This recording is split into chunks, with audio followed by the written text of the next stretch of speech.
한자여기 낱말여기 646번째 시간입니다. 이번 시간은 흥신소라는 말 한번 새겨보겠습니다. 흥신소를 어른들 치고는 모르는 사람이 없을 겁니다. 중고등 학생들까지는 잘 모를 수 있겠지만 대략 압니다. 그런데 이 흥신, 특히 흥이 무슨 뜻이냐 하는 것이에요.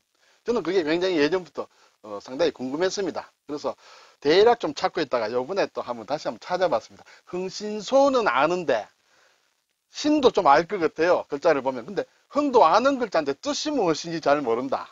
일단 우리가 일반적으로 흥신소 하면 탐정이다 또는 심부름센터다 이런 것까지 얘기하는 것 같은데 어떤 법정 용어는 아닌 것 같아요. 흥신소가. 예전에는 법정 용어였는데 흥신소는 민간조사업체나 탐정사무소를 낮잡아 부르는 이름이다.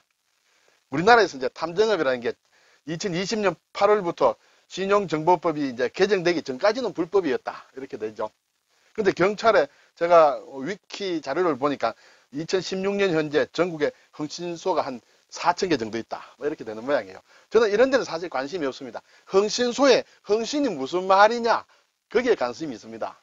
이거는 많이 쓰는 흥이에요. 일어난다는 뜻의 일흥. 그렇죠? 그리고 신은 믿을 신 쉽습니다. 그런데 흥신이 무슨 말이냐? 그게 왜 흥신소가 되느냐라는 것이죠. 자, 일단 일흥은 보면 글자를 잘 보면 이런 글자, 그리고 사실은 이것은 모양이 좀 변한 글자입니다만 이렇게 돼 있죠. 이것을 옛 글자를 한번 볼까요? 자, 이 흥이라는 것은 우선 이것이 있습니다. 이것은 깍지 낄 국이다. 이렇게 돼 있어요. 이게 손으로 이렇게 깍지 낀다. 두 손. 그래서 손이 두 개다는 것이에요. 저기 절구구하고는 글자가 다르죠. 절구구는 아래에 붙었지만은 이것은 떨어져 있다. 그렇게 되죠. 그리고 이제 여기에는 두 손으로 받들공이다. 그렇죠. 손이 두 개입니다. 이것이 이렇게 손이 두 개 되죠. 그러면 여기에 손이 두 개, 여기도 두 개, 손이 네 개입니다. 이 손이 네 개를 합친 글자가 이런 글자예요. 마주 들여다, 마주 들어 올린다. 그리고 가운데 한 가지 동이 있다. 이렇게 되죠. 그래서 합쳐서 일어날 흥이다. 옛날 글자를 보면 이렇게 손이 있죠. 손이 있습니다. 아래 이제 손이라는 얘기예요. 그리고 위에도 또 손이 있습니다. 그렇죠? 위에도 이렇게 손이 있다. 그리고 무엇을 물건을 든다. 통과 같은 것이다. 네, 들고 일어나는데 한 마음으로 일어난다. 그렇게 새기는 사람도 있습니다만 어쨌든 글자가 이렇게 구성이 되어 있다. 손이 네 개 있다. 그러면 두 사람이 함께 든다. 그런 뜻이겠죠. 자, 그리고 이제 신은 믿을 신은 우리가 많이 쓰는데 사람인과 말씀은이다.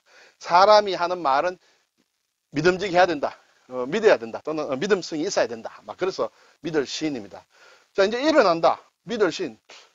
흥신소하고 연결이 잘 안 됩니다. 네, 그래서 제가 사전을 찾아보니 흥신소는 고객의 요청에 따라 대가를 받고 기업이나 개인의 신용, 그렇죠. 신용, 여기 신용, 재산 상태, 개인적인 비행 따위를 몰래 조사하여 알려주는 일을 하는 사설기관이다. 이렇게 사전에 설명하고 있습니다. 자, 여기서 이제 흥이 뭐냐? 신은 알았습니다. 신용, 재산 상태마다 다 비슷하다. 근데 흥은 사실 조사한다는 뜻이 있어요. 흥에는 일반적으로 조사한다는 뜻으로 쓰인 용례가 거의 없습니다. 근데 이 흥신에서는 조사한다고 봅니다. 그러면 신을 흥한다. 그렇죠? 일으킨다는 뜻이에요. 일흥이므로. 그래서 이 흥은 숨겨진 것이 나온다. 뭔가 일으키는데 숨겨진 것이 나온다. 그래서 찾는다. 그래서 흥은 조사한다는 뜻이다. 그러면 흥신이라는 것은 쉽죠. 신용을 조사한다.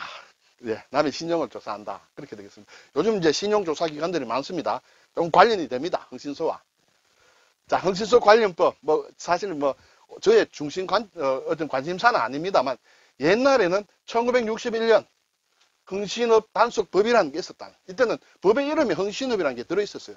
물론 이전에도 있었습니다. 1900년대 초부터 우리나라에 흥신업이 들어왔으므로 옛날부터 뭔가 비슷한 법이 있었는데 제대로 된 법이 61년도에 있었다. 그리고 77년도에는 이게 신용조사업으로 이제 바뀝니다. 이름이 상당히 고상해지죠. 95년도에는 이제 우리가 지금 쓰고 있는 신용정보의 이용 및 보호에 관한 법률, 약칭 신용정보보호법. 네, 이걸 이제 흥신업에 관련된 게 바뀐다. 그런데 흥신업 단속법, 1961년에 있었던 흥신업 단속법에서는 상거래, 자산, 금융, 기타 경제상의 신용에 관한 사항만 다루도록 되어 있다. 경제 신용에 관한 것만 다루도록 되어 있다. 남의 뒤를 캔다든지 이런 것은 안 된다. 그런 것이죠. 그런데 이제 신용조사업법이 이제 77년에 만들어집니다. 이때 이제 비로소 흥신소라는 말이 이름 빠져버리고 신용조사소, 신용조사기관이 되죠. 이제 그렇게 뜻이 이제 분명하다. 그래서 앞에 흥신이 조사라 그랬습니다. 이 조사라는 말이 이제 제대로 들어갔다. 흥이라는 어려운 글자 대신에 조사라는 한자 말이지만 우리가 자주 쓰는 쉬운 글자로 바뀌었다. 이렇게 되겠죠. 자, 일흥이라는 것과 관련된 거 굉장히 많이 씁니다. 우리나라의 국어사전에 흥하는 것을 찾아보면 즐겁고 좋아서 일어나는 정서, 흥치, 야, 흥이 난다. 뭐, 그때 이제 그런 설명이 들어오고, 기본적으로는 일어난다, 흥한다, 재미가 있다. 뭐 이런 뜻으로 낱말을 많이 만듭니다. 중흥이다, 민족 중흥이다. 다시 일어난다 뜻이죠. 진흥이다, 떨칠 진짜, 떨치고 일어난다. 떨쳐 일어난다. 재흥, 다시 일어난다. 부흥도 다시 일어납니다. 경제 부흥. 좀 이렇게 쇠잔했던 것이 다시 일어난다. 흥분, 흥분이 된다. 심적으로. 예. 흥망. 이것은 이제 흥이라는 것은 아주 위에 올라간 거고 망은 망해버렸다. 흥함과 망함이죠. 흥행이 예. 특히 연예계 같은데 뭔가 흥행, 장사가 잘 되느냐. 흥미가 있다. 뭐 재미가 있다. 이런 뜻이에요. 흥진비례. 이렇게 흥이 다 끝나면 다 하면 즐거움이 끝나면 슬픔이 온다. 사람 사는 세상이다. 그렇게 돌아간다. 이렇게 되겠죠. 고진감래. 네. 오늘 흥신소라는 낱말을 한번 살펴봤습니다. 딴 건 다 알겠는데 흥이라는 것이 조사한다는 뜻으로 쓰인다는 것을 제가 말씀을 드리고 싶습니다. 감사합니다.